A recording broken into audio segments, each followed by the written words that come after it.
l'After News avec Pythagore Lakoudi, tous les mardis et les vendredis, 18h30, 20h sur Global LTV.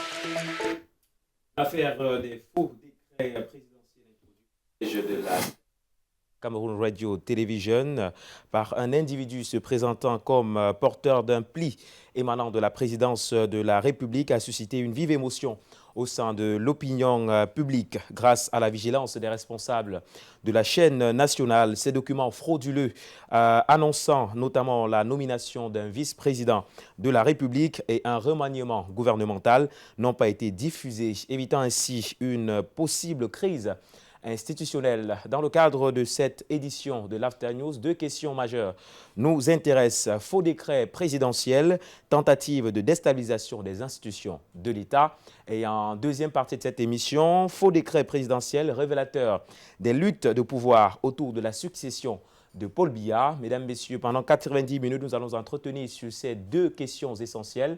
Et c'est avec nos invités déjà bien installés sur ce plateau. On les prend après cette transition.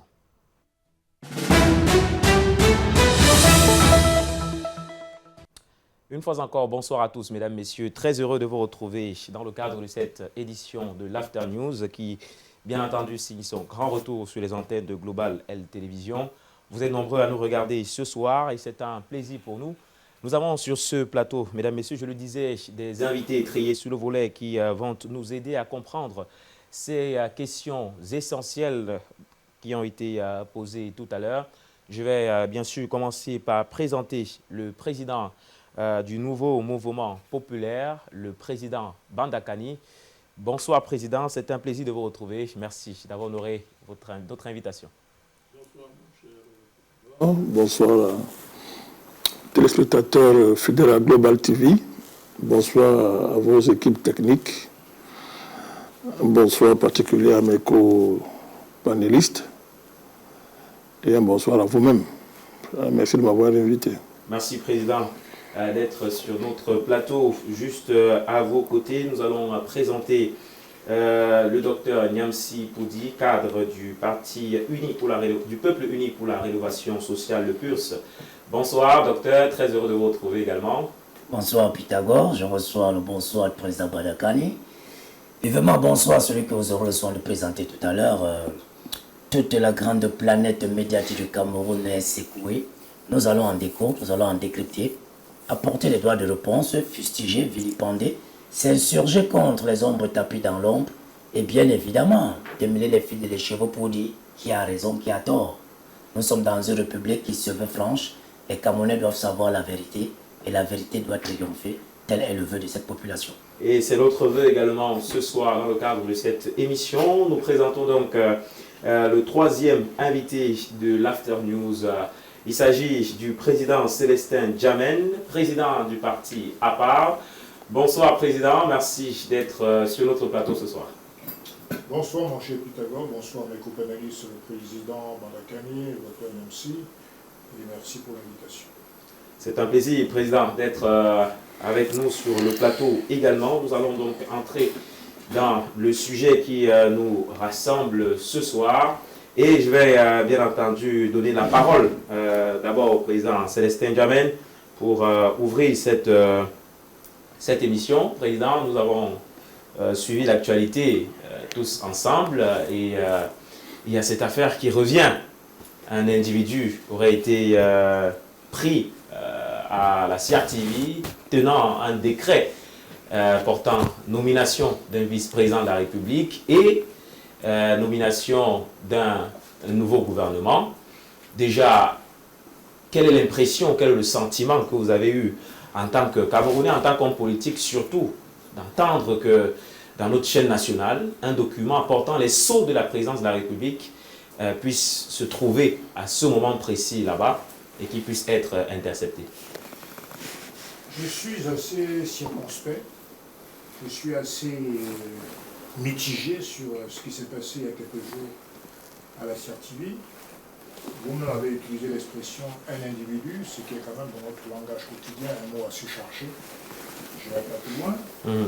Mais c'est vrai que c'est particulièrement curieux de voir un individu, comme vous avez dit, un monsieur lambda, un kidam débarquer à la télévision nationale, qui est quand même assez contrôlé, assez bien contrôlé, passer tous les checkpoints, passer tous les lieux de contrôle, et atterrir directement dans le bureau du directeur des informations, je ne sais quoi. Oui. Parce qu'en vérité, c'est le bureau de M. Charles Dongo, le directeur de la TRTV, qui venait chercher.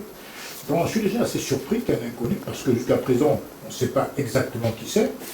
On sait que c'est un jeune homme à peu près 26-28 ans, et qui a pu, comme ça, traverser tous les checkpoints. On ne sait pas par qui il a été envoyé. Il a atterri comme ça à la CRTV. C'est la première bizarrerie. Deuxième bizarrerie, il m'est parvenu que la personne qui était présente ce jour-là, à savoir M. Roger Béhéna, a quand même reçu le courrier et l'a enregistré. Comme si c'était une personnalité, comment dirais-je, indiquée, assermentée, qui lui remettait un courrier officiel. Bien sûr que c'était ce qui permet, comme ça se fait souvent lorsqu'il y a un remaniement ministériel. Mais je suis quand même assez surpris que M. Béhéna nous ait quand même enregistré ce courrier fermé. Deuxième bizarrerie, il nous est rapporté que l'information a été donnée par RFI à travers un compatriote qui travaille là-bas, quelques jours, 10 jours après la révélation de l'affaire, enfin la venue de l'affaire. Donc qu'est-ce qui s'est passé entre le jour où l'affaire a eu lieu et sa révélation? Pourquoi l'affaire a-t-elle été révélée si tardivement? Point d'interrogation, on ne comprend pas ce qui se passe. Parce qu'on gagnerait à savoir quand même qui a envoyé ce monsieur. Et moi j'ai vu circuler sur les réseaux sociaux comme vous deux documents, l'un qui portait comme vice-président M. Oswald Babouquet, vous avez vu, l'autre qui portait comme vice-président M. Kouyaté Adrien. Et je ne comprends pas qui était indiqué en premier, ou l'un ou l'autre, je n'en sais rien. Mais toujours est-il que pourquoi l'information est venue, a été révélée pratiquement 10 jours après. Et donc, selon la rumeur, parce que là, il y a une enquête qui a été ouverte, hein, on n'a pas encore de conclusion de cette enquête, on ne peut pas conclure de manière emphatique ou péremptoire.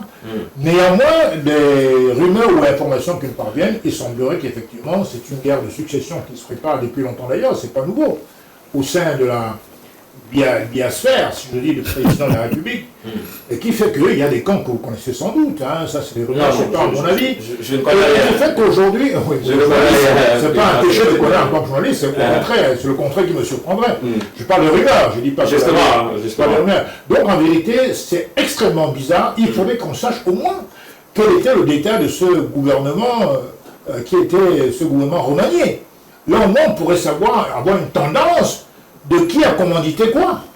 On nous montre le vice-président, c'est bien beau, mais encore faudrait-il, pour qu'on essaie un petit peu de voir plus clair dans cette affaire, nous montrer quelle était la constitution du gouvernement.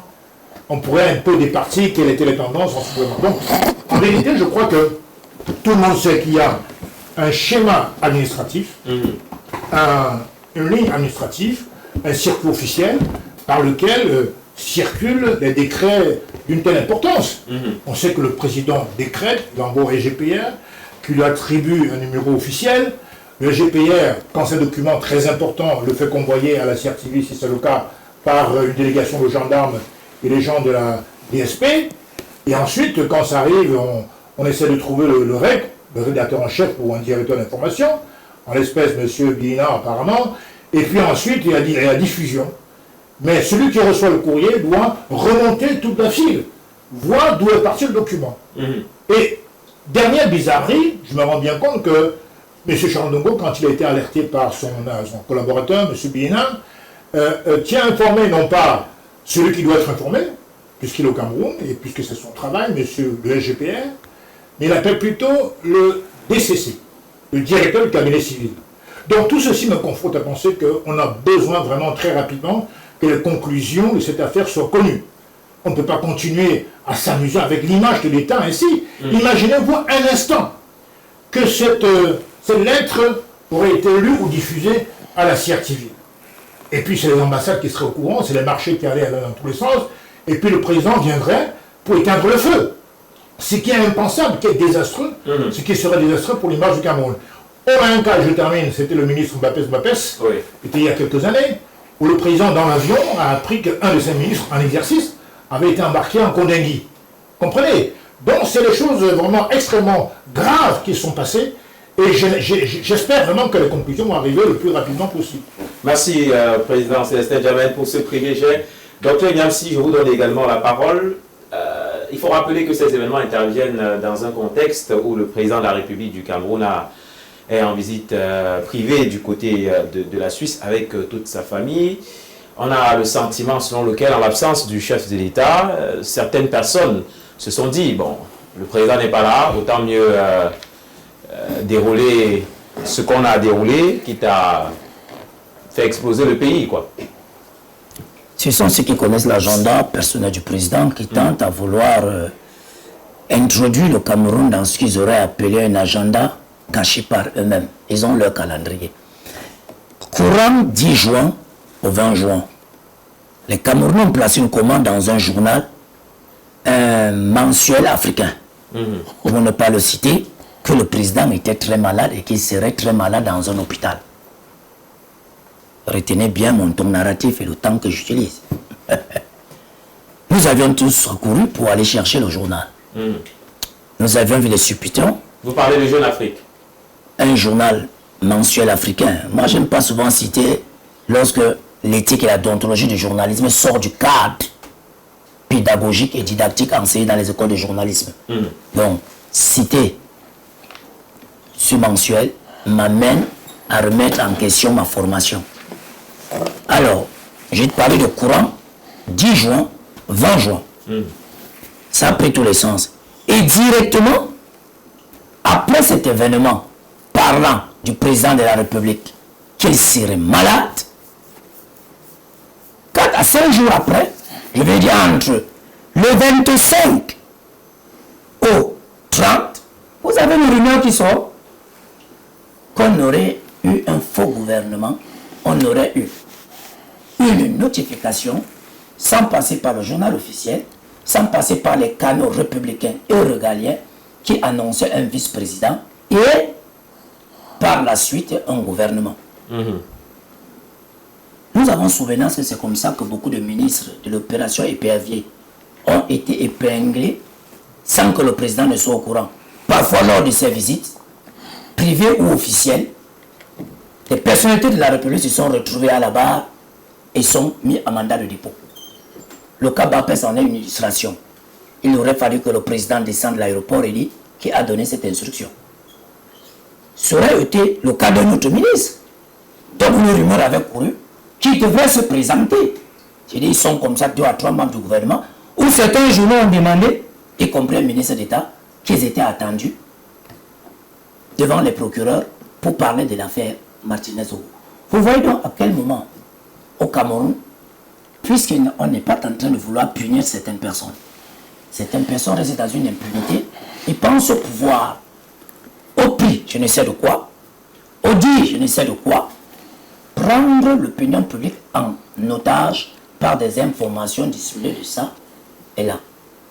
Au peuple uni pour la rénovation sociale, nous pensons qu'il serait de bon ton que la police judiciaire de Yaoundé se saisisse de l'affaire et qu'on fasse une commission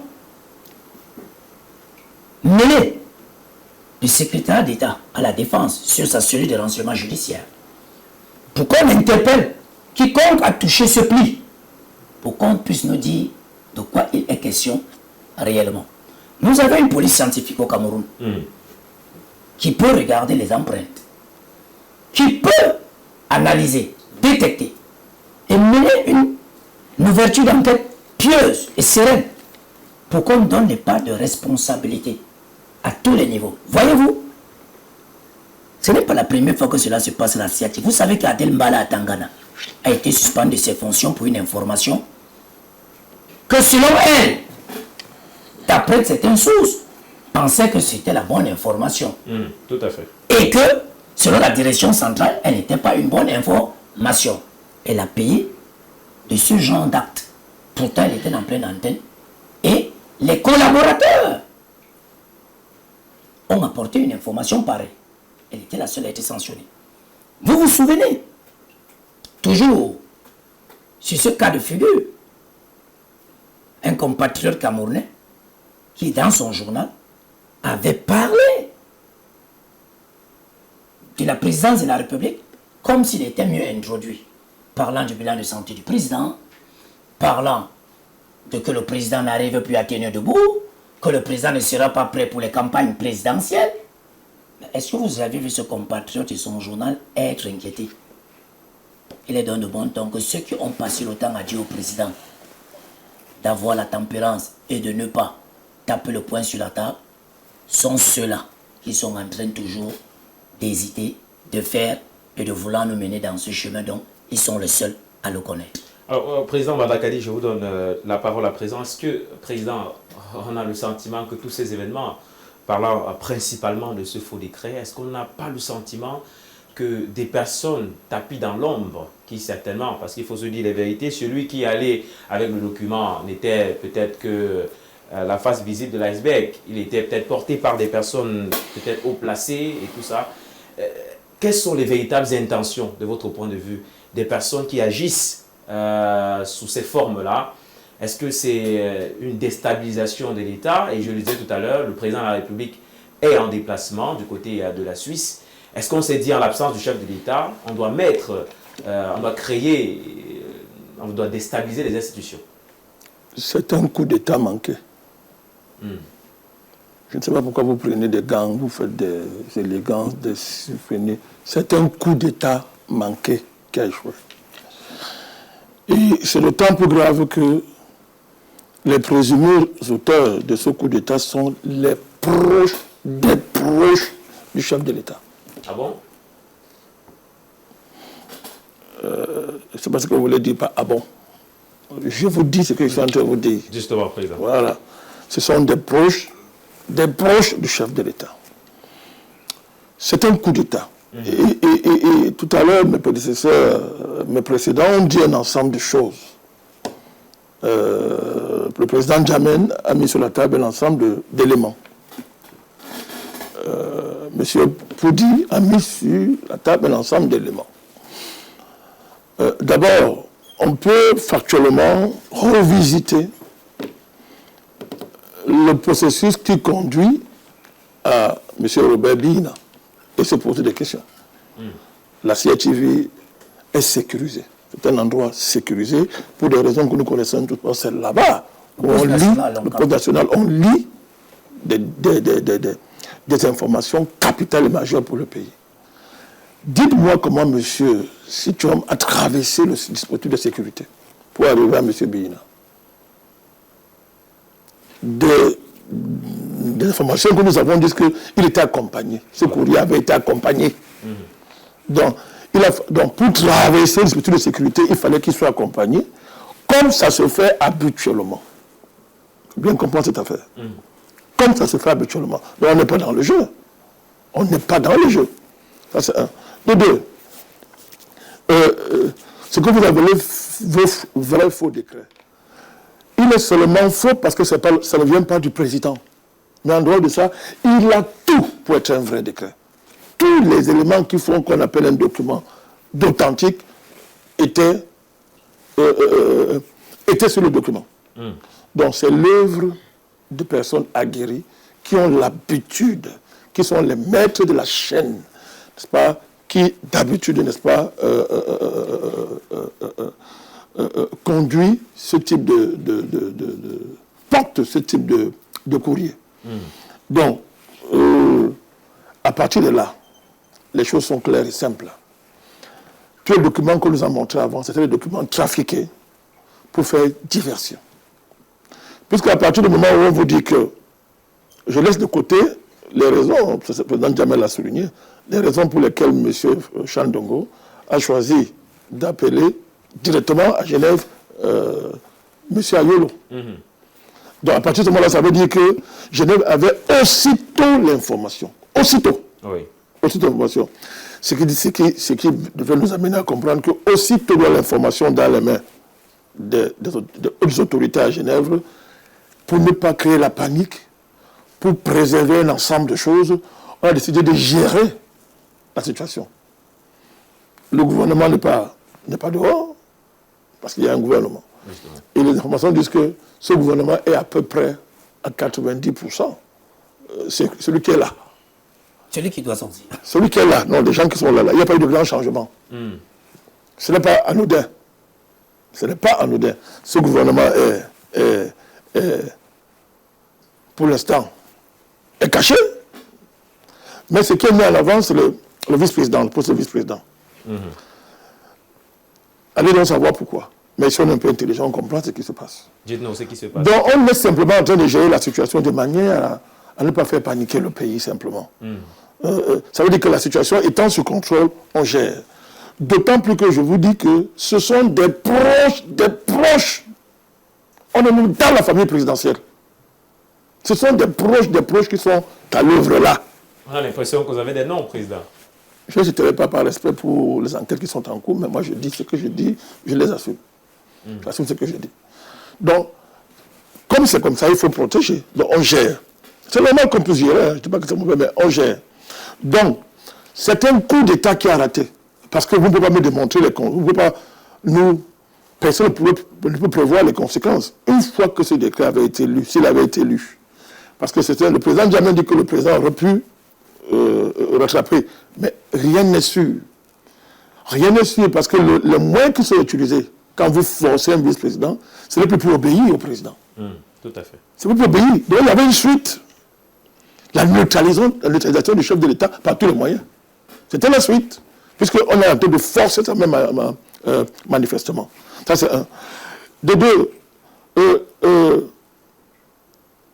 cet événement-ci remet dans l'actualité un vieux problème, la guerre des clans pour la succession du président, qui date. Je ne parle de coup d'État, c'est une formule, mais en réalité le Cameroun est dans un processus de coup d'État depuis au moins 20 ans. Donc on a fait un long coup d'État qui a connu un rebondissement. Un rebondissement. Donc, la guerre des clans bat, c'est-à-dire son intensité, au niveau le plus paroxysmique dans notre pays. Et un clan, jugeant les conditions réunies pour X ou X raison, a décidé de passer en force au détriment des autres clans. Au détriment des autres clans. Monsieur Pouy a parlé de Jeune Afrique. Il est gentil, il parle de... Mais c'est depuis au moins 1 mois et demi, 2 mois que Jeune Afrique est centré sur le Cameroun. Et en particulier sur le président et sur sa santé. Et sur son statut, sa situation. L'essentiel du discours de ce qu'on met dans la tête des Camerounais, c'est que le président n'est plus en mesure de gérer. Oui. Donc, c'est une préparation mentale et subliminale de ce qui est en train d'arriver. On a déplacé la capitale du Cameroun à Paris, à Jeune Afrique. Et ceux qui sont derrière ça ne se cachent même pas. C'est à Jeune Afrique qu'on fait la campagne des futurs vice-présidents. Et il y en a qui ne se cachent même pas, ouvertement. Ils assument que nous sommes en campagne pour ça. Vous n'avez qu'à voir la dernière parution. Avec le titre parle plus que tout. Mais quand même, elle dit que un dossier aussi sensible, un poste aussi sensible, qui a été créé dans les conditions que nous connaissons tous, on voit les proches du président, la famille du président, se livrer à un spectacle extraordinaire.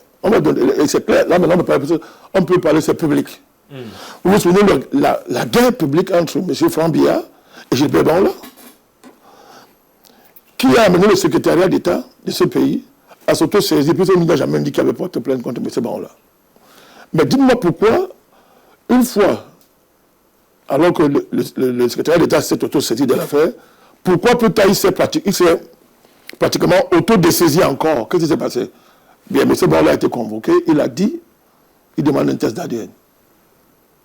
Depuis ce moment-là, l'affaire s'est arrêtée. C'est très grave, M. Pythagore, c'est grave. D'autant plus que M. Banla nous a dit en direct que C'est une affaire de famille. Tout à fait. C'est une affaire de famille. Ce qu'il faut la capable de M. Frambia nous disent encore à travers le démarche que c'est une affaire de famille. Il faut bien comprendre ça. C'est-à-dire que la succession du président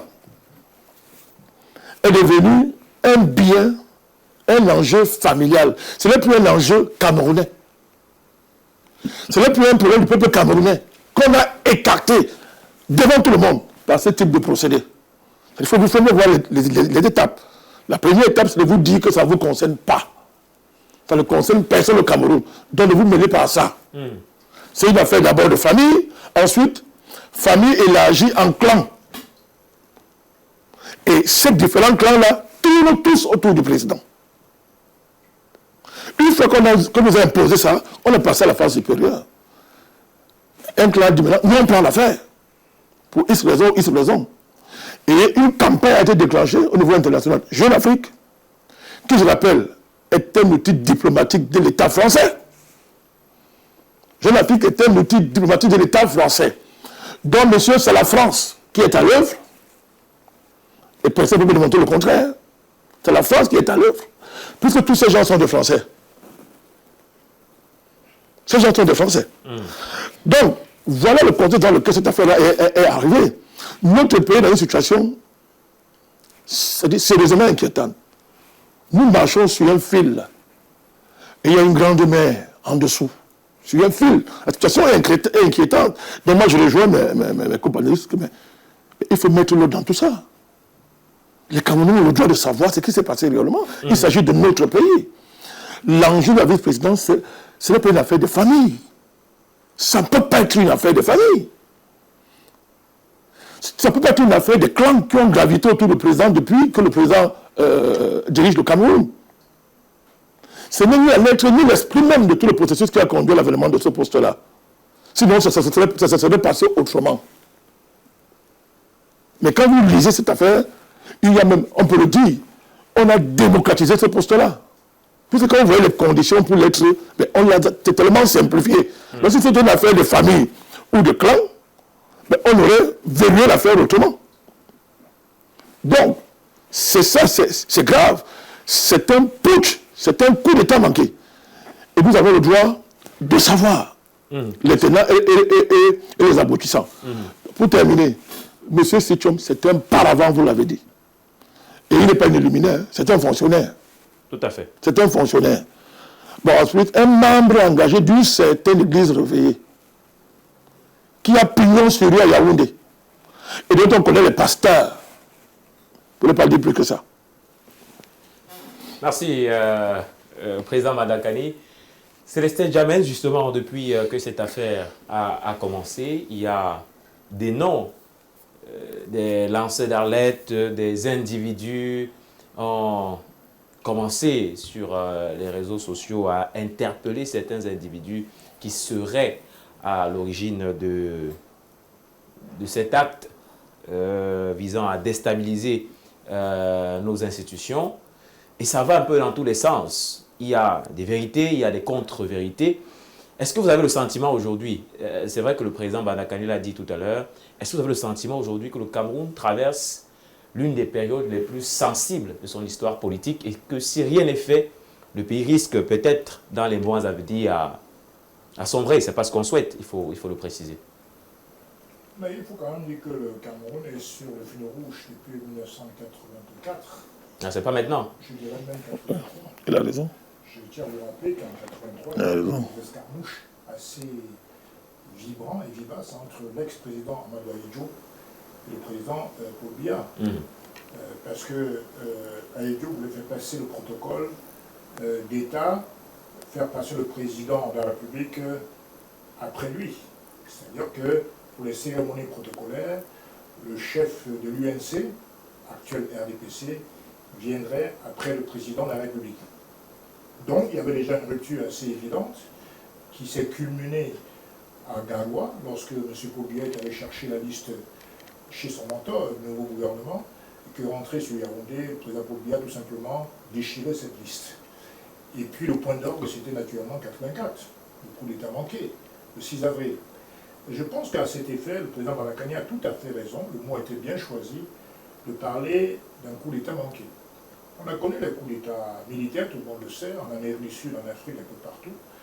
On a même connu des coups d'État médicaux, en Tunisie, rappelez-vous, en 2002, avec Ben Ali et Bourguiba, où on est entré dans le bureau du président, on lui dit que monsieur, c'est terminé, c'est un coup d'État médical, vous n'êtes pas en mesure de gérer vos affaires. C'était sans effusion de sang. Bravo, Célestin. Il a bien précisé, coup d'État médical. Oui, et c'est ça, Jeune Afrique, c'est ça les sorties de Jeune Afrique depuis au moins un mois et demi. C'était très facile, c'était passé sans effusion de sang. Et là, maintenant, j'ai l'impression qu'on est en face d'un coup d'État épistolaire. Parce qu'en vérité, qu'est-ce qui se passe? Voilà un client qui se présente devant la CRTV, présente un colis. Diffusez-le. C'est pas comme ça que les choses se passent. Il y a un cirque officiel, comme je l'ai dit en début d'émission, qui doit être vérifié. Et pour les actes aussi importants que la nomination d'un vice-président et effectivement le remaniement ministériel, le courrier est convoyé. Et celui qui réceptionne ce courrier doit vérifier si la chaîne a été bien respectée, ce qui n'est pas le cas. Alors cet homme, fonctionnaire, le président Balakani me l'apprend, je n'en sais rien, mais c'est un homme totalement inconnu pour l'opinion publique. Fonctionnaire. Et son jeune âge, on le voit apparaître comme vice-président, c'est après un rire ou un sourire. Donc en vérité, pour mieux comprendre ce débat, on ne peut pas zapper la question de la guerre de clans. Je l'ai dit, et le président Balakani l'a repris aussi à son tour, et c'est tout à fait vrai, parce qu'en vérité, on savait qu'il y avait d'un côté les franquistes, vous parlez de manière un peu directe, et de l'autre, il y avait un clan qui était affilié, selon les rumeurs, parce que moi, ce n'est pas ma position, qui était affilié à la Première Dame, mais on découvre subitement qu'il y a un clan dans le clan, de l'autre côté, qui jouerait donc des sous-clans. C'est la grande découverte. Avec en vérité, le nom qui a été avancé selon vos confrères, selon les blogueurs sur les médias et autres, ce serait le nom du DCC adjoint. Ce qui veut dire que le nom de Sichon John Kouyaté a été ajouté en tant que plan B. Vous voyez ce que je veux dire? À supposer que M. Roger Bina n'appelait pas son supérieur hiérarchique, M. Charles Dongo, et c'est clair que la diffusion aurait été faite, et c'est M. Babouquet, peut-être, selon ces rumeurs-là, qui aurait été vice-président. Ça reste justement... Et serait mis le président devant un fait accompli. Et aux yeux du monde entier, effectivement, les chancelleries, qui sont très friands de ces choses-là, auraient dit que voilà, le Cameroun est entré dans l'ère démocratique, enfin, machin truc, comme on dit souvent, et puis voici le nouveau vice-président et potentiel président de la République.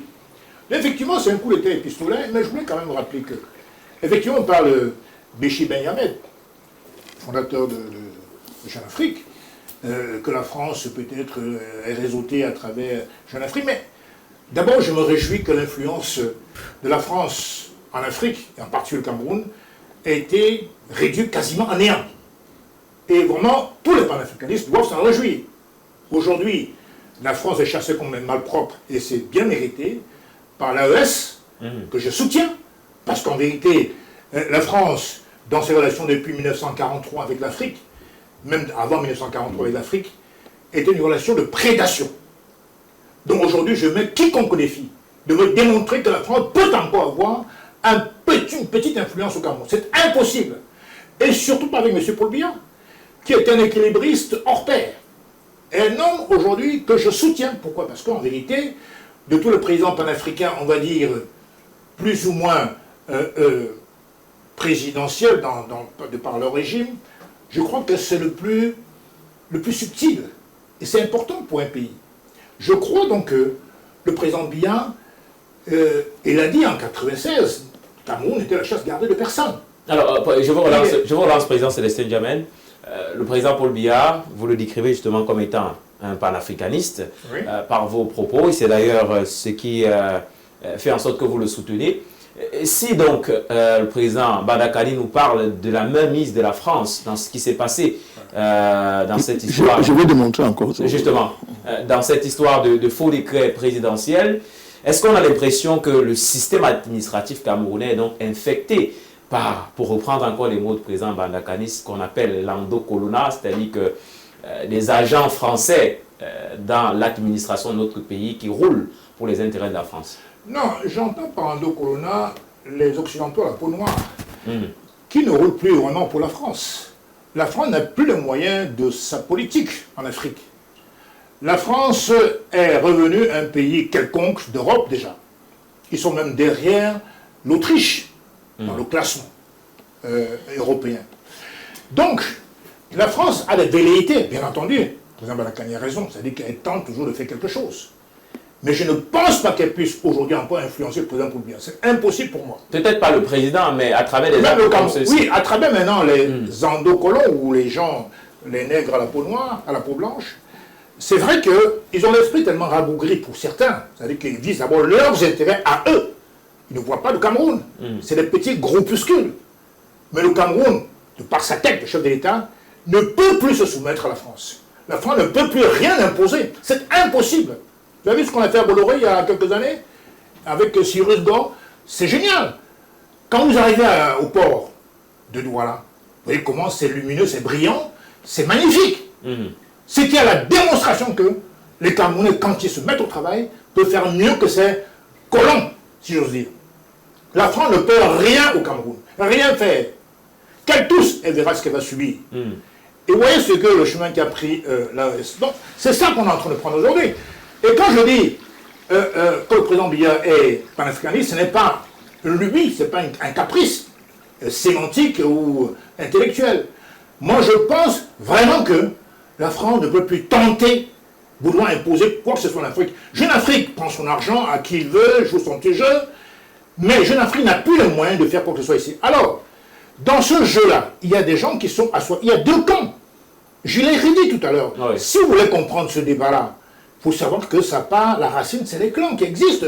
Et chacun veut voir le deuxième œil du chef se fermer. Et les clans, justement, pour s'affirmer, ont besoin peut-être des soutiens qui soient internationaux pour pouvoir justement asseoir leur stratégie. Non, il y a peut-être 11 ans, 15 ans, ces pays-là, l'Angleterre, l'Allemagne, la France, les États-Unis, avaient encore peut-être une certaine influence. Mais je vous assure qu'aujourd'hui, le désir vient bien de ces endocolons. Oui. Qui sont là d'abord pour eux-mêmes. Et pas pour rouler pour la France. Quel est leur intérêt? C'est pour eux-mêmes. Ils veulent entrer dans leur petite histoire en voulant forcer la main au chef de l'État. Et on sait bien que de tradition, le président Paul Biya déteste ce comportement. Et je crois qu'il a donné un peu un justice de Salomon parce que si M. Charles Dongo n'avait pas eu l'intelligence d'appeler plutôt le DCC que le SGPR, je vous assure que l'affaire aurait tourné au vinaigre. Et je pense que le président Paul Biya a fait une justice à la Salomon. C'est-à-dire qu'en fait, il a essayé un peu de mettre l'affaire de manière un peu... avec souplesse. Bon, on va sortir là. Donc, on va sortir là, président, avec cette question. On vous retire la parole avec cette question, président. Oui. De votre point de vue, pourquoi est-ce que le directeur général de la Star TV n'a pas appelé celui qui est au Cameroun, le SGPR, mais il l'a plutôt appelé M. Samuel Vondoyolo, qui est avec le chef de l'État du côté de Jeunesse? Comment est-ce que vous expliquez ça? C'est une bonne question. Je ne suis pas dans le secret des ACOF. Justement, mais on peut penser aisément que le président, le DG Charles Dongo est relativement proche du cabinet civil. Et je pense qu'il a aussi réagi dans ses neurones comme nous, c'est-à-dire qu'il a pensé qu'il y avait deux clans, et que s'il appelait, et sans doute qu'il a lu d'abord la composition du gouvernement, que personne n'a vu, en dehors de quelques cercles fermés. On a vu que le nom du président, du vice-président n'était pas le SGPR. Donc vous imaginez qu'il aurait alerté le SGPR.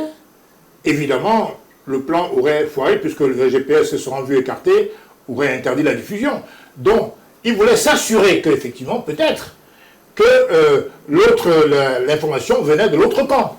Malheureusement, pour les deux camps, eh bien, ça avait foiré, et on s'est bien rendu compte que on avait découvert le poteau rose, et que c'était plutôt un proche de l'autre camp, et que l'un était à Yaoundé, l'autre en Genève, et on a voulu mettre vraiment la pédale douce sur cette affaire. Et je crois qu'aujourd'hui, la question reste posée. Il y a deux questions fondamentales. La première question, comment le GTAZR gère la désinformation? Parce qu'elle peut avoir des impacts colossaux dans nos républiques. Deuxièmement, le président, vous voyez bien, en créant ce poste de vice-président, sans s'empresser de nommer ce vice-président, ne fait pas les choses par hasard. Il sait très bien qu'il fallait désamorcer cette tête de gondole qui était autour de lui et qui visait sa place.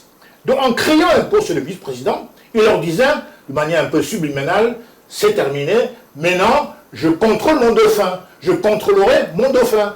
c'est moi qui nommerai mon vice, puisque c'est maintenant légal, ça a été promulgué. Voilà le fin mot de la fin, et je pense qu'il faut vraiment que les gens s'interrogent là-dessus. Merci beaucoup, Président. Je vous donne la parole, docteur Niamsi, avec cette autre question. Est-ce que justement, ça fait quand même plusieurs mois que le poste de vice-président a été instauré au Cameroun, et plusieurs mois après, pas de nomination. Le président Paul Biya a annoncé un nouveau gouvernement depuis décembre 2025, notamment dans son discours du 31, et 6 mois pratiquement, bientôt 7 mois, toujours rien. Est-ce que c'est pas ça justement qui crée toutes ces agitations, ou c'est fait à dessein, comme Célestin Djamène l'a dit tout à l'heure? Est-ce que c'est fait à dessein aussi par le chef de l'État pour voir justement toutes les agitations qu'il peut y avoir autour de cette fonction de vice-président, mais aussi de ce nouveau gouvernement qui certainement viendra? Je vais répondre à votre question, mais je vais vous ramener dans les réminiscences de la pensée intellectuelle camerounaise. 50% de ce gouvernement ne connaissent pas l'homme Paul Biya, ils ne l'ont pas étudié. Ils ont cru porter le pan du RDPC croyant que ça en faisait ayop ayop qu'on connaît le président. J'ai lu Singapour et j'ai lu Ete Mboumo. À tout moment où ces deux personnes ont pris la parole, je préfère prendre le deuxième. Ete Mboumo a dit: lorsque vous remettez un dossier à Paul Biya, même lorsqu'il a fini de travailler le dossier, dès qu'il entend la rumeur dans le service, il donne une autre copie du dossier. Lorsqu'il arrive au Cameroun, après avoir été chargé de mission, il vient être au cabinet d'éducation nationale. Donc quand il y avait le remaniement des proviseurs dans ce pays, lorsque le président Paul Biya se mettait au courant d'une rumeur qu'il y a eu fuite d'informations, le dossier qu'il vous remettait n'était pas le premier travail qu'il faisait. Il avait un plan A et un plan B. Lorsque je parle de papa Ete Mboumo, je prends François Singapour, qui était ce monsieur très fin et très subtil, qui savait manipuler la langue française et croyait qu'il était ce qu'on aurait appelé le beau marché de l'époque. L'ayant lu, et même parlant de sa démission, quand vous regardez les pages de sa démission, surtout les phrases indécises et riches en succession, il dit dans sa démission: tout ce que nous avions dit pour partir de l'UNC, pour RDPC dans le libéralisme communautaire, nous ne nous retrouvons plus. Ça veut dire que dans le gentleman agreement, François Singapour, qui pensait connaître le président et maîtriser le président, était obligé de démissionner parce qu'il ne maîtrisait plus l'homme. Je sors de François Singapour, j'entre donc dans la pratique de l'homme. Titi Tezoa n'a pas maîtrisé l'homme. Je peux vous citer un autre proche collaborateur. Marafa Aminou Yaya n'a pas maîtrisé l'homme. Donc tous ces gens-là ne maîtrisent pas Paul Biya. Et d'un proche collaborateur qui dit à l'hémicycle ce jour de l'Assemblée nationale, aux députés RDPC et à tous ces Manitou, vous avez vu le visage de René Emmanuel Sadi sur la chaise à l'Assemblée? Il avait mis la main et regardait tous ses camarades de parti. C'est le seul vrai homme politique au Cameroun qui a fait René Emmanuel Sadi. C'est le seul homme vrai politique au Cameroun qui a fait toutes ces classes de l'UNC, où il était à l'école militantiste, au RDPC où il a bâti les fondations. Et lorsque Chan Dongo a pris ce décret dont on voulait que Niamsi parle, René Emmanuel Sadi lui dit: le président n'a jamais remanié hors du pays en 43 ans, qu'il est encore convaincu de cela. Et quand il continue dans ses phrases, il dit à Charles: la vérité est de tenter de le joindre. Ceci, en tant que ministre de la communication, porte-parole du gouvernement, ce n'est pas un communiqué, autant mieux le mettre au frais et attendre. Il y avait une succession. Je vous relance. Tout à l'heure, le président Célestin Djamène parlait des deux camps qui se battent dans le cercle administratif camerounais pour la succession du président Paul Biya. Est-ce que vous pensez, docteur Niamsi, que si le nom qui avait été sur ce faux décret est un nom, je dis n'importe quoi, peut-être je me trompe, c'est une question, portait le nom d'un certain individu appartenant à un clan, et que ce nom arrivait peut-être au ministre René Emmanuel Sadi, pensez-vous qu'il aurait eu le réflexe si ce nom satisfaisait son appartenance, si il en a une, il aura le réflexe de balayer ou de jeter cela d'un revers de la main? C'est un ministre plénipotentiaire qui a toujours été froid dans les décisions demandées au monde de la diplomatie. Il n'appartient à aucun clan? Aucun clan. Emmanuel René Sadji, que je connais et l'avoir lu, a un tempérament d'un autre univers. Déjà qu'il a servi les deux gouvernements. À la haute marche du podium, ils sont 3 qui ont servi les deux gouvernements.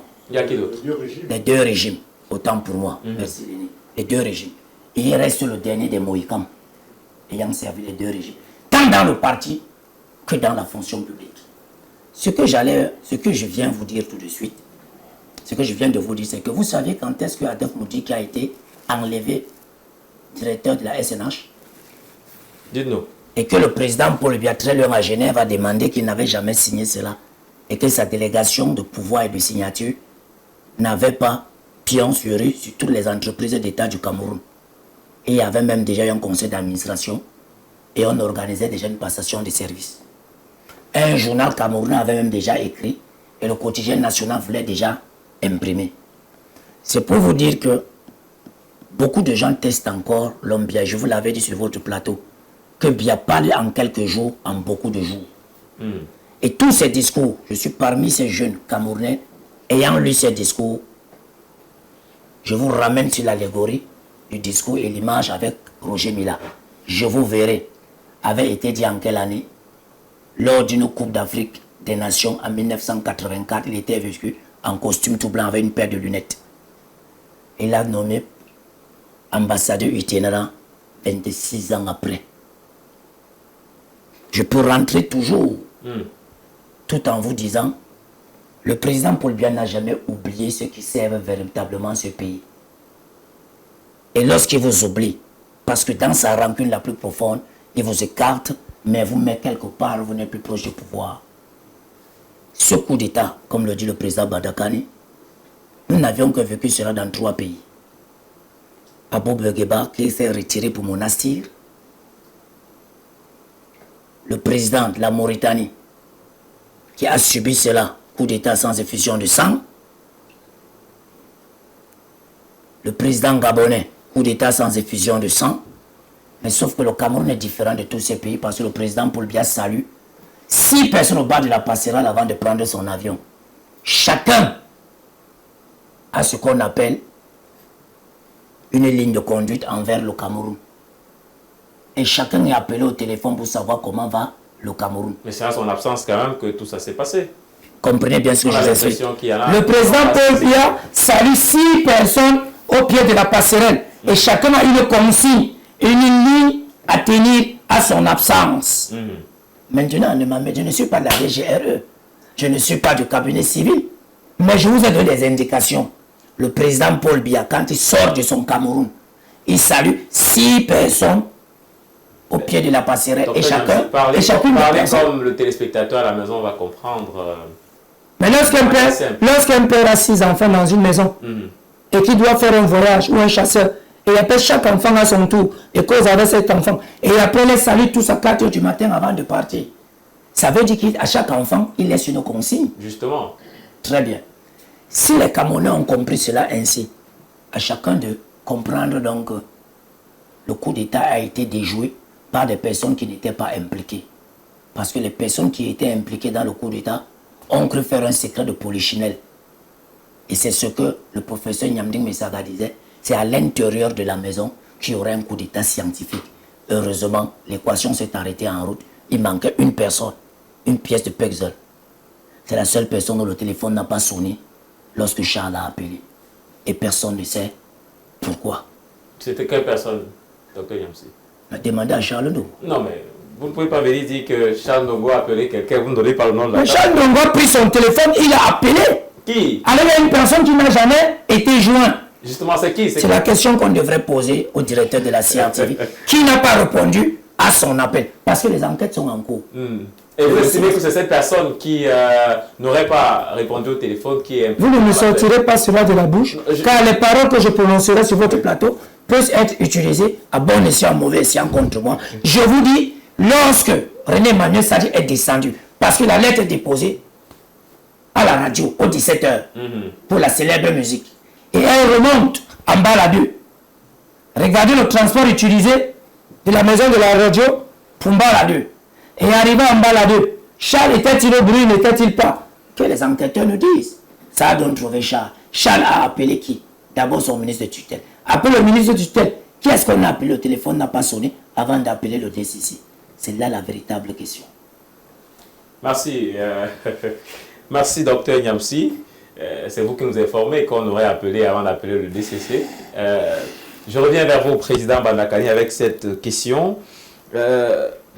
Vous avez dit dans vos propos tout à l'heure que toute cette affaire a un lien, et vous avez assumé, vous avez dit d'ailleurs quand le président Seyssé Djamène parlait, que vous pouvez encore démontrer cela, un lien direct avec la France, même si le président Seyssé Djamène estime que la France n'a plus rien à prouver, n'a plus rien à faire, et ne peut même plus rien faire au Cameroun. Justement, j'ai envie de savoir, est-ce que ce sont les intérêts personnels qui ont amené ces individus à se lancer dans ce genre d'initiative, ou alors c'est les influences externes comme ceux par exemple de la France ou de certains autres agents qui auraient poussé des individus à se lancer dans ça, en sachant que le président Paul Biya, vous aimez à le dire aussi, a tourné le dos à la France par exemple et à certaines autres puissances. Répondant à une question qu'on lui avait posée, le président Biya avait dit la Chine ne prend rien à personne. Je ne sais pas ce que vous appelez tourner le dos. Le président, s'il tourne le dos à quelqu'un, c'est pour s'occuper du Cameroun. Il ne fait que ça. Donc, de ce point de vue, au regard de la position coloniale que la France a toujours occupée au Cameroun et dans tous les pays africains de son précaré historique, il est normal que les processus de décolonisation effectifs aient pour principale victime la France. C'est là parce qu'on a un problème avec la France. C'est parce qu'elle est en situation coloniale qu'elle est obligée de subir les dynamiques d'émancipation, les dynamiques de décolonisation effective. Parce qu'il y a la décolonisation formelle, c'est la première phase. Là, on va la phase de décolonisation effective. C'est le temps, le président Djamène a raison quand il dit que la France est affaiblie. Elle est affaiblie géopolitiquement, mais elle a encore le contrôle des hommes et des systèmes souterrains. Les loges, les réseaux. La preuve, si le communiqué avait été lui qui aurait gagné, c'est la France. Pourtant, le président Djamène s'est en train de dire ce qui est vrai, qu'elle est affaiblie. Non. Elle a démontré, dernièrement au Mali, ce qui s'est passé au Mali, jusqu'à l'assassinat du ministre Sédou Camara. La France, ils n'ont même pas caché, des plénipotentiaires français ont revendiqué ça. Donc la France n'a pas renoncé. Elle a affaibli, elle n'a pas renoncé parce que c'est une affaire de survie. Et elle a encore des hommes. Elle a des hommes et des réseaux sur lesquels elle s'appuie. Et dans un pays comme le Cameroun, où c'est elle qui a fabriqué l'État, c'est la France qui a fabriqué l'État, et les hommes qui, depuis longtemps, pour une bonne partie, il y a eu un renouvellement de génération, c'est évident. Mais on voit très bien que ces hommes sont encore là, ces réseaux-là sont là. Ces réseaux-là sont là quand même. Vous êtes dans un pays où vous avez des généraux de l'armée, un général de l'armée, pas n'importe qui continue à dire au XXIe siècle que les IPCistes étaient des terroristes ou des terroristes. Pas n'importe quel général. Hein. C'est notre papa Pierre Semengue. Il ne dit pas dit comme on le manque de respect. Je dis ce qu'il dit publiquement. Donc ça vous fait comprendre que ce n'est pas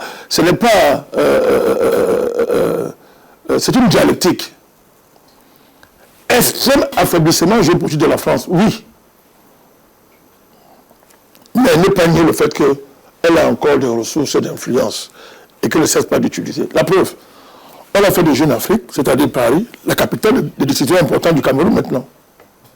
La preuve, qu'est-ce que les ministres font tous les jours à la une de Jeune Afrique? Qui alimente Jeune Afrique en information? C'est pas vous, c'est pas nous ici. Pas du tout. Voilà, et quand vous voyez le type d'information qu'on met, que ce journal délivre, mais vous comprenez où il s'informe, à qui il peut s'informer. Donc, c'est pourquoi on avait dit, Il n'y a même pas de débat là-dessus. Croire que la France n'est pas dans la bataille pour la sécession du Cameroun, ben le président Jamel le sait. Être en bataille ne veut pas dire que vous avez les capacités de remporter sûrement. Mais si on n'est pas vigilant, à travers le contrôle des hommes et des réseaux, comme ça se voit là, elle peut vous surprendre. Et là, on est passé à côté. On est passé à côté. On est passé à côté là. Les dernières élections présidentielles nous ont renseigné sur la détermination de la France et de l'Union européenne. Jusqu'à présent, elle n'a pas félicité le président, ils n'ont pas félicité le président. On s'en fout de leurs félicitations.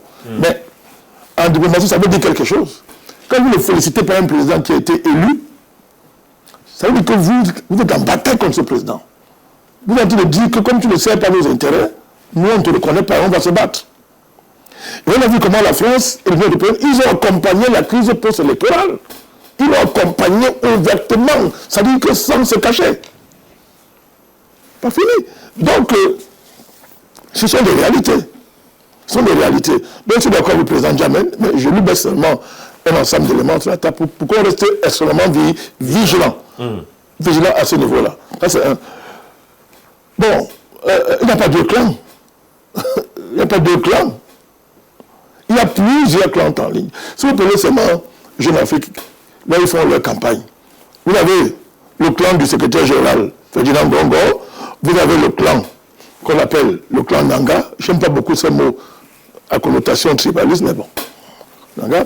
Vous avez le ministre Motazé, lui qui, Jeune Afrique a titré, hein, il s'oppose en alternative. Depuis, il a démenti. C'est ce qui est écrit. Il a écrit. Il a écrit. Ce journal-là. Vous avez des clans qui tournent autour du ministre d'État Laurent Issou. Ils sont nombreux là, sont des puissants barons. On parle de barons. Il y a beaucoup de baronnies. Ce sont des clans puissants. Et je vais découvrir que M. Poudi est la tête peut-être d'un autre clan, le clan René Sadi. Il nous a dit que c'est le meilleur politicien au Cameroun, comme si lui n'était pas un bon politicien. Il nous a dit qu'il n'appartenait à aucun clan. C'est un homme politique. Il n'appartient à aucun clan. Je dis vous, je parle de vous.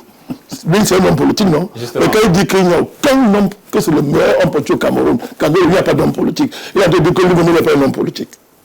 Ça veut dire que... C'est l'homme politique qui a travaillé dans les deux régimes et qui connaît les deux régimes. Ça veut dire que votre pensée, vos mots ont débordé votre pensée. On règle ça.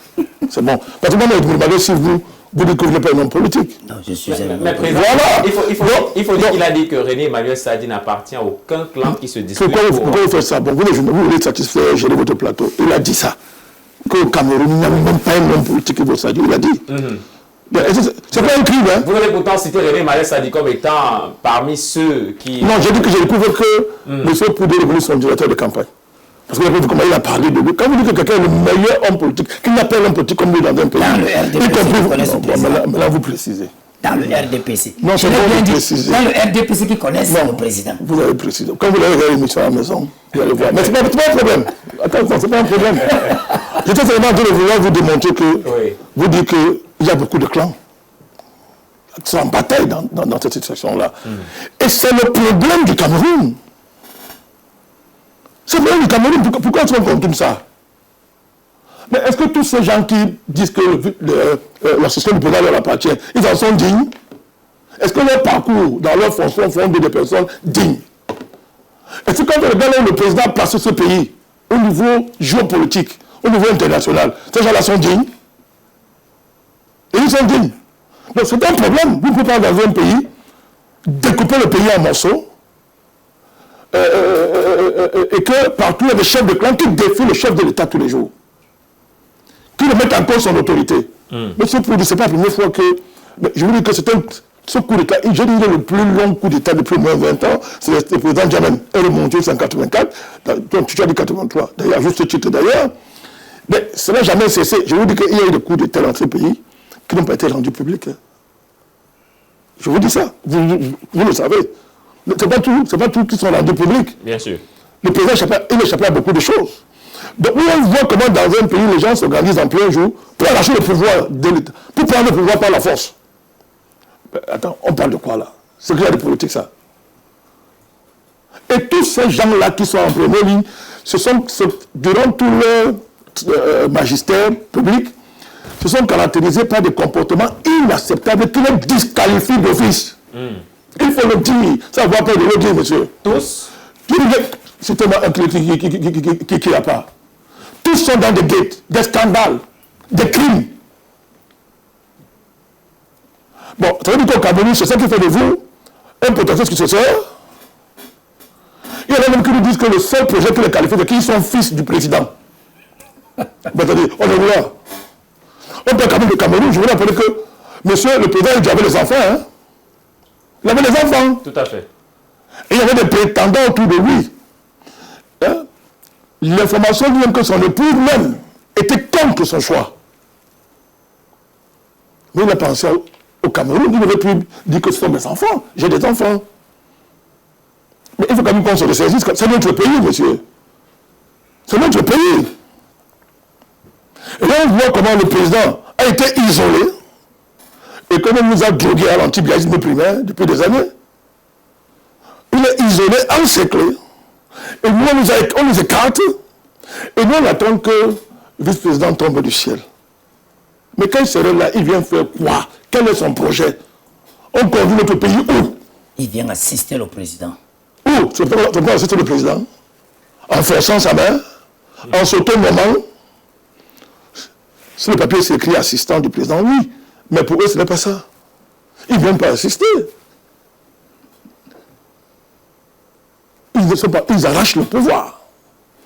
Dans la continuité d'une trajectoire politique dans le pays et administrative dans le pays, dont on connaît les enjeux.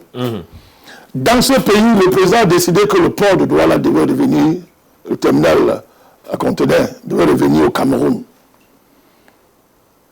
Des ministres en fonction ont continué à faire la campagne pour M. Bolloré après que le président ait nommé M. Cédric Goro et décidé de nationaliser le terminal à conteneurs.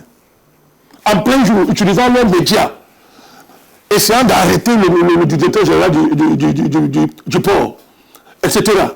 Ayant prévu à Bolloré que le port là va te revenir.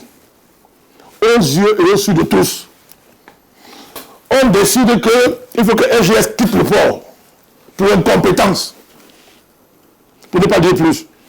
Des gens font une réunion interministérielle, disent que RGS ne bouge pas en violant tous les lois du pays. Et tout cela autour du Premier ministre. Vous trouvez ça normal? On trouvait ça normal. Vous vous rappelez l'affaire Atou? Lazare Atou. Lazare Atou? Et le patrimoine. Qu'ils ont appelé patrimoine résiduel. Résiduel, le mot a un sens. Mais ce qui est résiduel se chiffre en centaines de milliards. On s'est moqué du chef de l'État. On a bloqué les autres. Au vu au-dessus de tous. On a condamné l'État du Cameroun plusieurs fois dans les tribunaux locaux. Pour le même dossier, on va à Paris, l'État camerounais gagne. Dans un système judiciaire qui, pour l'essentiel, fait partie du pouvoir exécutif. Et de quoi est-ce qu'on parle? De quoi est-ce qu'on parle? Donc, pour dire que là, Dieu a veillé, c'est bien, mais est-ce que c'est fini? Ça risque quand même plutôt accélérer leurs ambitions. Oui. C'est ce qui va se passer. Ça risque plutôt accélérer leurs ambitions. Mais écoutez, regardez ce qui se passe à la SNH. Vous faites semblant de ne pas voir ça. Hein? Ça passe sur vos yeux.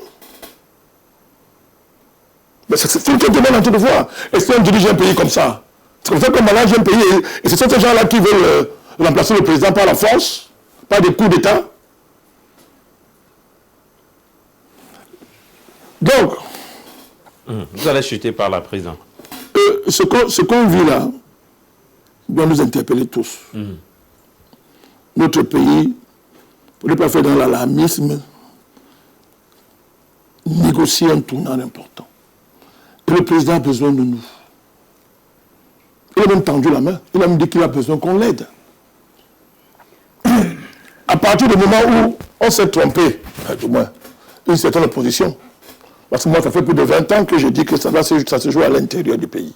Que les contradictions internes du régime sont le moteur politique dans le pays. C'est où ça va se jouer.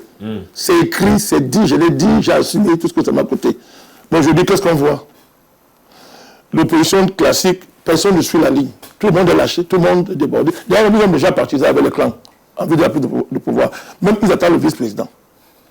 Ça se joue là. Les clans sont là, ils ont partagé le pays, partagé le pouvoir entre eux, bloqué le pays, bloqué même le président. Ça ne bouge pas. Et c'est parce que le président, en se battant, a décidé d'accélérer certains dossiers. Parce que le président n'a pas dit cette affaire. Les gens ont paniqué, ont dit qu'il faut qu'on passe en force. Il y a la question de l'or. Le manquement, l'État a perdu plus de 2000 milliards de francs CFA. Et ça, c'est des chiffres qui ne sont même pas encore définitifs. Donc, vous avez dessus 3 enquêtes. Vous avez l'enquête d'Interpol. Vous avez l'enquête de l'ITIE. Et les Américains s'y sont mêlés. Et le président a dit, je veux la lumière sur cette affaire. Et ce n'est pas vous. Ce n'est pas le président Djamène, ce n'est pas M. Poudi qui peut trafiquer l'or dans ce pays.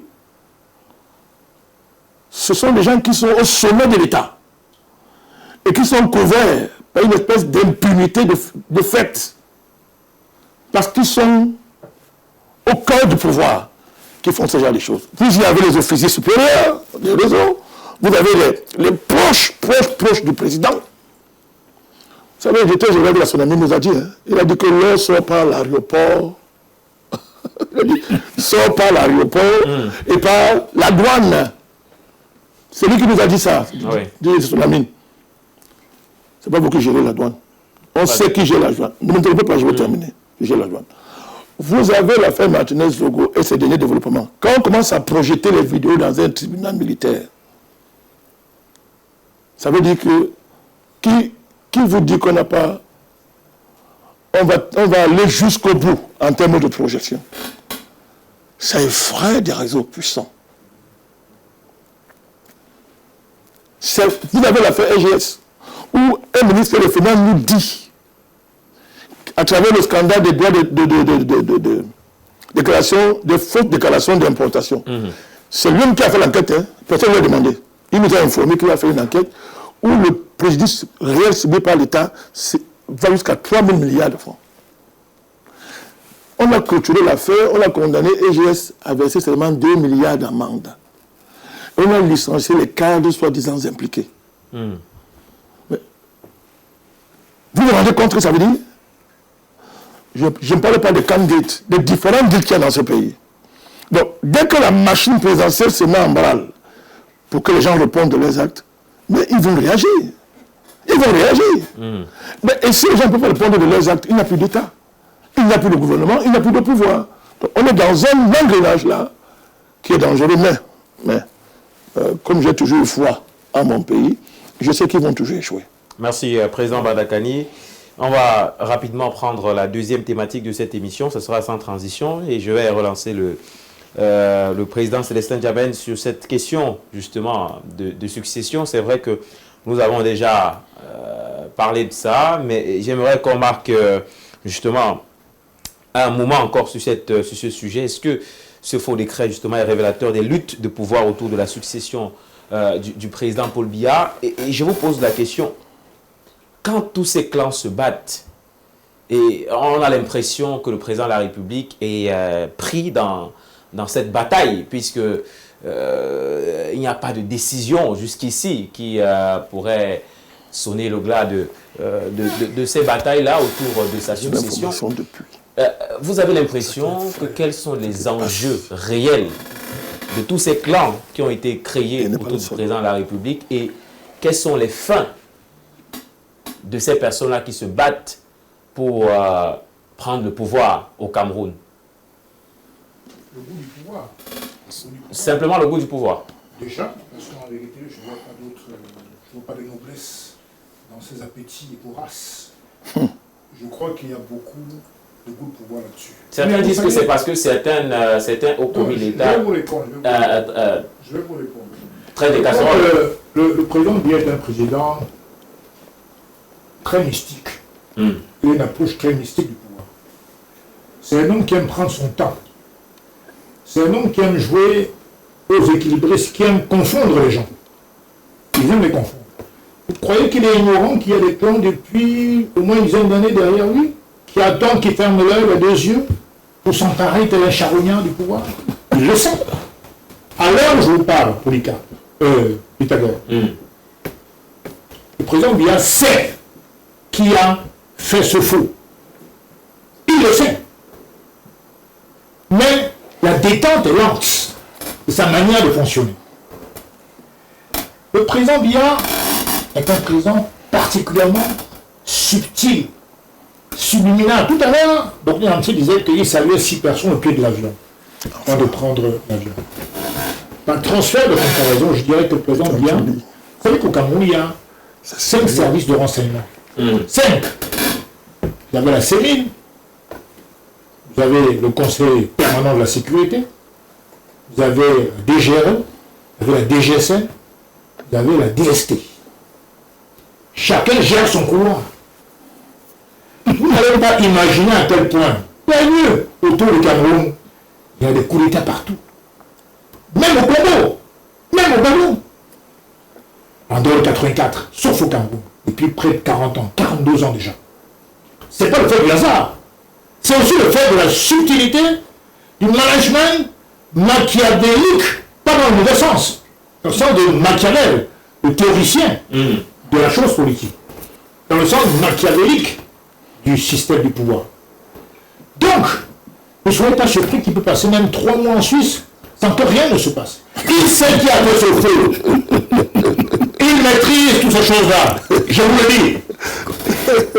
Tout à l'heure, le président Banakani, il n'est pas forcément dans l'antithèse de ce que je dis. Non, pas du tout. Quand il parlait de la France, Non, pas du tout. En fait, avant la France-Afrique, c'était d'État à chef d'État, d'État à État.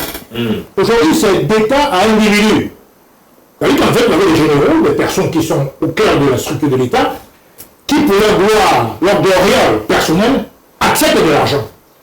Vous trahissez un peu comme ce qui s'est passé au Venezuela, c'est-à-dire que vous allez voir 2 généraux, vous donnez l'argent, ils vont livrer les secrets, et puis basta. Ils prennent le risque comme ça. Mais ce n'est plus un chef d'État africain qui redoute la France. C'est fini ça. La France ne peut plus rien. Elle ne peut plus rien.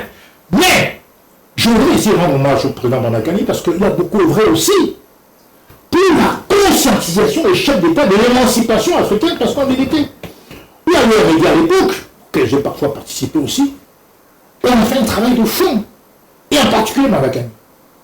Aujourd'hui, je crois que l'œuf est en train de clore, et que les chefs d'État africains sont en train de prendre conscience et de mettre fin à cette France-Afrique. On a peut-être Lando Corona, parce qu'il y a des petits chefferons, qui veulent se jouer un peu à la manière du l'ancien temps. Mais ça ne fonctionne pas. Pourquoi je dis ça? Eh bien, tout ce que vous avez rire, le docteur Yamsi, pour dire ceci. Macron est venu confirmer toute la bêtise de l'affaire, est venu mettre fin à cette soi-disant suprématie de la France sur les pays francophones d'Afrique. C'est terminé. La France n'arrive pas à gérer la France. Vous imaginez que c'est pas l'Afrique qui va venir mettre un potentat, c'est terminé. Le truc de David Dacko, de Bokassa, de Souban, c'est terminé ça. Et c'est grâce aussi au travail des panafricanistes. Tout à fait. On est en train de liquider les dernières avaries là, c'est tout. On liquide les dernières avaries. Vous voyez comme on a chassé comme un malpropre l'ambassadeur français au Ouagadougou, et M. Tiani a pris le relais, et j'espère qu'au Cameroun aussi, on a chassé l'ambassadeur français et nous. Pourquoi je dis ça? Nous avons envie, tous les enfants africains, de prendre conscience que l'Afrique va se libérer, non pas parce qu'on tirera sur la France, on l'a déjà fait, c'est la première étape, parce qu'on va prendre conscience que nous avons un continent, et que nous devons le réapproprier de nos affaires. Alors, dans cette affaire des faux documents de la vice-présidence, vous remarquez qu'on a subtilement pris le soin de nous cacher le soi-disant remaniement. Oui. Il n'y a pas de mention de ça. Justement. On nous montre que les noms des éventuels vice-présidences, on s'en fout.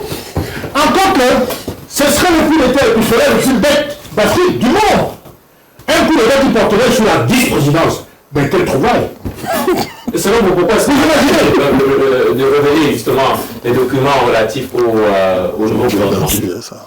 Mais, les journalistes, il faut enquêter, mais Je répète. Vous êtes venu pour répondre à nos questions. Peut-être. Bien sûr. Alors, rien n'est innocent. Parce qu'en vérité, puisqu'on passe sous le prisme des clans, selon la configuration de cette constitution gouvernementale, on saurait qui est derrière. De manière très facile, sans être un exégète ou un politologue. Et c'est pour ça qu'on dissimule ça. C'est la raison pour laquelle un homme très subtil, je crois que le président Biya a voulu arrondir les angles. C'est tout. Je crois qu'il a voulu arrondir les angles. Parce que s'il lâchait ça, on devait rapidement savoir qui est derrière ce fou coup d'État. Et donc, il est important de dire aujourd'hui que on a quand même eu affaire dans ce pays, ces dernières semaines, à un coup d'État, une tentative de coup d'État le plus bête du monde. Parce que vous voulez faire un coup d'État sur un vice-président qui n'a même pas le pouvoir défini selon la nouvelle constitution. C'est-à-dire qu'il est assis, il assiste la nouvelle révision. Il est dit qu'il assiste le président de la République. Et c'est le président qui attribue ses tâches. C'est-à-dire que, ok, monsieur X, c'est un programme président. Non, c'est un premier pas imbécile. Puisque, imaginez-vous que je vous bombarde en forçant la main du président, vice-président. Et bien, une fois que j'y suis, le président devient président, non? Non, mais on le débarque.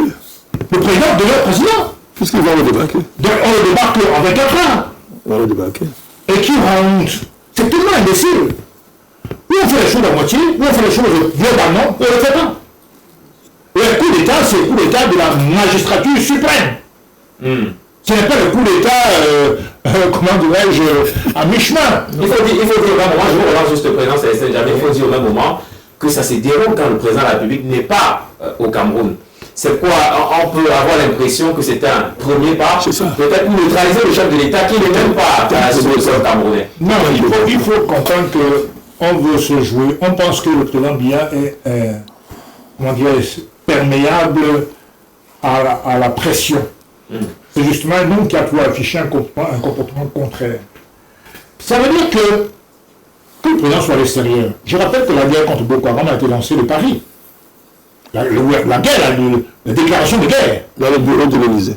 Oui, elle a été lancée depuis Paris. Hein. Vous avez oublié. Moi, je vous le rappelle quand même. Tout à fait. Mais, le président de la République, connaissant son caractère, il n'est vraiment jamais absent. Déjà par rapport à la structure qu'il a mise en place. Comme dirait un ancien référé du régime devenu subitement opposant, M. Tiroma Bakary, un président autoproclamé de Facebook, et que son avenir restera dans Facebook, naturellement. Alors, il disait à l'époque que, voilà, c'est bien, c'est le soleil. C'est le soleil. Il est omniprésent. Il disait que le président est omniprésent. Ça veut dire que, je le pense de manière un peu subtile pour dire que, il sait, il a ses contrôles. Le Cameroun est l'un des rares pays au monde où le coup d'État est quasiment impossible. Quasiment impossible pour des raisons, on passerait 48 heures à vous l'expliquer. Mais c'est comme ça. C'est pour ça que nous, avec ce parti que j'ai l'honneur de représenter sur ce plateau, dit que nous restons fidèles aux procédures classiques d'une république. Si vous souhaitez un poste de ministre, de vice-président, attendez votre tour, si j'ose dire. C'est pas en faisant ce qu'ils font là, quel que soit l'auteur de ce faux document-là, qui voulait passer la main, forcer la main au président de la République, c'est une vraie fausse piste. Ça ne peut pas fonctionner. Imaginez-vous qu'en vérité, M. Biya, l'élu, a la CRTV. Alors, vous ne seriez pas devenu pour autant président. Le président serait toujours vivant. Et qu'est-ce qu'il aurait fait de vous? Vous aurez débarqué à ce moment. Mais évidemment. Et vous savez que la magistrate qui avait embarqué Mapes Kondengui a été envoyé, je ne sais pas, à Kousséou ou à Figuil, quelque chose comme ça. Le magistrat Sikati qui a voulu libérer Amougou Belinga, vous savez qu'il a été débarqué aussi. L'école de la magistrature pour un bataillon. Oui, vous savez qu'il voulait libérer sous libération soit inconditionnelle plusieurs protagonistes de l'affaire. Le président Biya s'y est imposé personnellement. Et c'en est fini pour la carrière de ce magistrat-là. C'est pour dire que ce coup d'État imbécile, épistolaire et imbécile, ne pouvait pas aboutir, puisque le Long serait toujours au pouvoir. Il aurait tout loisir de vous humilier On a cité tout à l'heure Titi Sozoa, Marafa, je ne sais pas quoi là. Vous avez vu, il voulait se prendre plus royaliste que le roi. Eh bien, voilà ce qu'il est arrivé. Marafa finira sans doute ses jours en prison, peut-être pas, mais en tout cas, il ne sera pas président de la République du Cameroun un jour, même si je ne suis pas Dieu. Mais quand même, on pense quand même qu'aujourd'hui, il ferait mieux ces gens-là qui ont suscité ce pseudo-coup d'État pistolaire de se faire entourer et mieux conseiller. Moi, je suis anti-coup d'État, sauf celui du Tchad, que j'ai approuvé. Parce que, évidemment, si on laissait les gens venir du Nord, faire l'argent, le pays serait pacté par la France, et on ne serait pas aujourd'hui dans une relative souveraineté au Tchad comme on le voit aujourd'hui. Merci beaucoup au président Célestin Djamel. Je rappelle que nous sortons comme ça de l'émission. Président, nous sortons de l'émission. Donc je vous donne la parole. Avec cette question, je vais aller rebondir aussi sur les propos du président Célestin Djamel. Est-ce que vous pensez, président Banakani, qu'un coup d'État à l'heure actuelle, peu importe sa forme, est possible au Cameroun? Voilà un qui était devant vous. Il a échoué quand même. Ça veut dire que ces gens ont pris le temps de bien étudier l'impossibilité d'un coup d'État classique, comme le président Djamel l'a dit, mais ils réfléchissent. Moi, je vais nuancer un peu ce que dit le président Djamel, sans contredire, juste nuancer. Moi, je pense qu'on va faire un premier jet. C'est pour ça qu'on ne publie pas le gouvernement. C'est donc que cela ne représente pas publier le gouvernement. C'est parce que quand on a des informations, on a accès à certaines informations, quand vous regardez le gouvernement qui n'a pas été publié, vous voyez que, je vous dis, à pratiquement 75, 80, 85%, c'est le même qui était là. Ça veut dire quelque chose quand on réfléchit un peu. Aidez-nous à réfléchir, président. Non, ça veut dire que ceux-là qui ont fait ça étaient ceux qui contrôlent tout ce gouvernement-là. Vous ne pouvez pas faire, comme Diamant a dit, vous ne pouvez pas faire un coup d'État et vous limitez pour ce vice-président si vous n'avez pas le contrôle sur le gouvernement. Il faut moins anticiper ça. Mais si vous le maintenez, ça veut dire que vous savez par quel canot vous tenez les uns et les autres. Mais pour aller plus loin, je voudrais dire que cette affaire-ci vient des proches du chef de l'État. C'est là où je voulais attirer l'attention du président Djamel que ça complique l'affaire. Oui. On nous dit que le porteur du courrier a été accompagné, c'est pour ça qu'il a traversé les filets de sécurité de la CRTV. Et ce que on évite de dire parce que nous voulons protéger encore notre pays. Mais on sait certaines choses. Ça veut dire que ce n'est pas ce que vous imaginez, ce n'est pas seulement les personnalités ou bien les personnes civiles impliquées. C'est qu'il y a des ramifications à des niveaux que vous n'imaginez pas. Quand on vous parle de l'or, que les gens pillent l'or d'un pays en toute illégalité, depuis au moins 2008, au moins 2008, même avant, quand vous voyez comment les gens sont impliqués dans le secteur pétrolier, le Cameroun, ce sont des cartels, monsieur. Les cartels ne jouent pas, ce sont des cartels. Lorsque le président, je répète encore, peut donner une consigne, des ordres à travers son chef d'état-major particulier, qui fait des courriers publics, les gens font une réunion interne de servir à allumer le poil. Bien vous dire qu'un contrat qui est fini commence. Et on stoppe la procédure. On va jusqu'à bloquer le port, monsieur Pythagore. Vous avez dit bloquer un port. Le port a été bloqué par qui l'on connaît. Mais attendez, on n'est pas dans un jeu là, voyez-vous. C'est sérieux, les gars, c'est sérieux. Donc, le fait que les gens qui sont devant là soient des proches, parce que moi quand je dis que le président est cerné, moi je dis qu'il est même cerné jusqu'à bas de son lit. Ah bon? J'ai dit ça plusieurs fois. Vous imaginez pas à quel niveau le chef d'État est cerné. On veut le cerner. On tente de le cerner. Donc, attention. On lui dit que, moi je pense que c'était une première étape. Et il devait passer plus loin. Parce que quand vous écoutez les informations sur les dossiers que l'on vient de soulever, et rapprochez-vous du tribunal spécial, vous allez comprendre beaucoup de choses.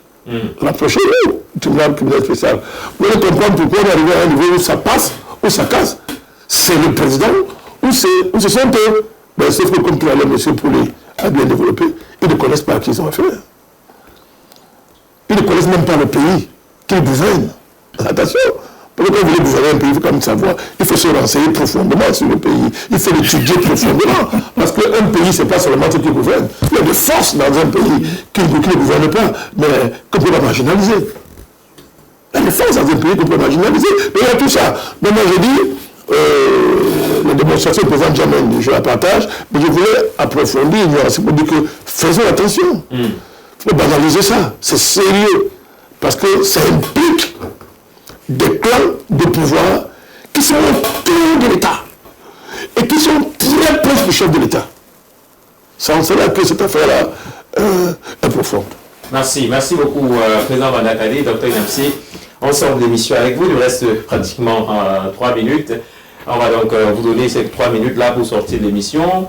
Le Président de la République, vous l'avez décrit tout à l'heure, comme étant un homme averti, un homme qui sait ce qu'il fait, mais aussi il est cerné, il est pris entre des batailles de clans, comme ça a été démontré tout au long de cette émission, et les Camerounais sont inquiets quant à leur avenir, quant à l'avenir même du chef de l'État. Jusqu'où tout ceci peut mener notre pays, le Cameroun, Dr Yamsi?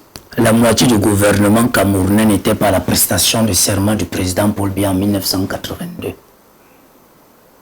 Ce Cameroun a 7 provinces, dont les 3 autres provinces ont été la magnanimité de Paul Biya, ont tapé sur le dos de ce président. Pour qu'il parte de ce pouvoir, il faut que les 7 provinces se réunissent et les 3 provinces qu'il a créées pour qu'il parte du pouvoir. Pour ceux qui sont ésotériques et qui peuvent comprendre l'épistémologie, tout en regardant la métaphysique des normes des us et coutumes du Cameroun, comprendront que Biya mourra au pouvoir. Ah bon? Parce que c'est la volonté des dirigeants. Lorsque je l'ai indiqué, lorsque j'ai fini de l'indiquer, il est fort possible. C'est quand même une déclaration, Dr Yamsi, que le président Paul Biya va mourir au pouvoir. Il va rester au pouvoir, il va mourir avec son pouvoir. Ça dépend de lui. Écoutez ce que je vous dis. Il a pris le Cameroun à 7 provinces. La moitié de son gouvernement n'était pas présent à la prestation des serments. Du 6 novembre 82. La moitié du gouvernement n'était pas là. Il y avait 2 jeunes. Enfin. Mais Ebe Aïssé Yawa Issatou, l'autre avait 31 ans, l'autre avait 33 ans. D'autres n'étaient même pas encore embryonnaires en politique. Le plus jeune de tous qui avait servi les 2 gouvernements, c'était le ministre René Emmanuel Sadji et Belebouba Maïgari. Tout petit en 82. Premier ministre. Ils avaient tous moins de 40 ans. Alors, lorsque j'ai fini de l'indiquer, les 10 chefs traditionnels du Cameroun ont tapé le dos de ce président Paul Biya. Réunissez les 10 chefs traditionnels qui ont hissé cet homme à la magistrature suprême pour qu'il parte du pouvoir. C'était une façon de parler, là, de manière épistémologique et métaphysique. Rentrons dans la physique. Lorsque vous allez rendre visite au président, au ministre Mbengo, posez la question de savoir qui est le président Paul Biya. Il vous dira, c'est une nébuleuse, comme on dit, en météo. Mystère. Ce qu'il vous dira à 14h, Mystère. à 18h, il est fort probable qu'il change de vision. Parce que le cap amorcé, vous l'avez trahi en sortant, en vous confiant à quelqu'un. En 1988, un homme quitte le gouvernement pendant qu'il représentait le Cameroun à l'OUA. Et le Cameroun voulait que les Israéliens, que tout le monde avait cru ne pas être des bonnes personnes, devaient arriver au Cameroun. Le président Paul Biya a fait la part entre l'Europe, les États-Unis, Israël et les Arabes. Comme ce ministre avait des velléités de parler des relations internationales sans prendre le pouls de Paul Biya, il a été débarqué à vie à la Croix-Rouge nationale. Le président Paul Biya sait mettre les gens au garage. Si ce n'est pas la prison, il vous oublie dans ce que j'aurais appelé une institution internationale où il vous écarte de son palais. Et j'aime la phrase de M. René Zengré qui dit à ces militants du RDPC, pourquoi êtes-vous pressés de voter cette loi du vice-président? Et il parlait avec un accent tonique. Et c'est notre débat, hein, c'est très important. Alors, j'ai passé tout le temps à lire les discours de l'homme. J'en ai fait une passion. J'ai regardé les adjectifs qualificatifs et les manières. Il prononce le mot compatriote 11 fois dans ses discours. Mes chers compatriotes. Alors si vous cherchez le sens étymologique du mot compatriote, le président gère le Cameroun avec les Camerounais et non avec ses ministres. La démonstration a été faite au pied de la passerelle. Chaque ministre est dépositaire d'une consigne du président. Voilà pourquoi ce coup d'État a échoué. Parce que tous ces gens au pied de la passerelle n'ont pas été d'accord. Merci, merci Dr Nyamsi Poudi, merci au président Célestin Djamen, merci au président Bandakali, merci à vous mesdames, messieurs d'avoir regardé cette autre édition de l'After News. Nous sommes arrivés à la fin de cette émission. Merci à la réalisation justement qui nous accompagne dans la production de ce rendez-vous. Merci également à vous, millions de téléspectateurs de Global LTV. C'était le retour de l'After News sous les antennes de Global LTV. Merci à ceux qui nous ont suivis. Rendez-vous mardi prochain lorsqu'il sera 18h30. Nous vous servirons avec le même plaisir, la même passion et la même envie de construire un Cameroun meilleur. Portez-vous bien. Bonsoir.